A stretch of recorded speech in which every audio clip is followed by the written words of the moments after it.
All right. So Bogdan says it seems that the internet, rather than uniting people, has made our divisions more entrenched. People in different echo chambers often can't understand each other, even when using the same words, like they're speaking different languages. Is this similar to the confusion of languages and the Tower of Babel? And if that event stopped the construction of the tower, could the internet somehow stop the creation of the modern tower, the all-encompassing global system you've mentioned before? Not sure if I'm thinking about this right, but I had some intuition about it. Thanks for all your work. Yes, I think that that's right. I think that you can understand the Tower of Babel. You can almost understand it in a simultaneity.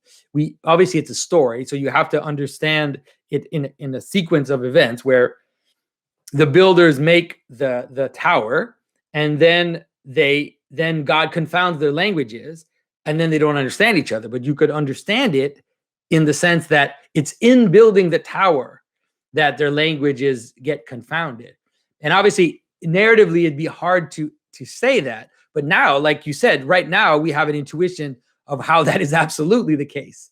That is that in trying to create an identity, which is all encompassing and too high, then what happens is, because there is a sense in which people want to break down the competing identities.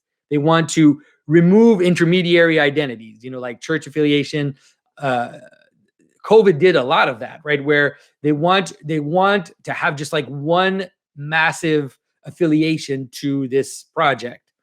And so, but in doing that, people end up you need these intermediary identities. And so people end up losing the things that hold reality together. And in the very building of the tower, they stop understanding each other, and then the tower breaks down. So it's actually a pretty interesting moment to understand the Tower of Babel, and to understand it not as some arbitrary thing, because this is always the problem when we read scripture, because when it says God does this or God says this, we somehow think that it's just this arbitrary God that comes down and does stuff.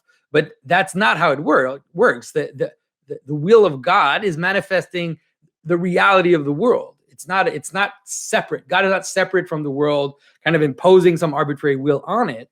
But it's actually manifesting the very pattern of reality in its proper and its full sense. And so understanding that in building the tower, then they would stop understanding each other, is probably the best way to see it and the best way to understand what's going on right now.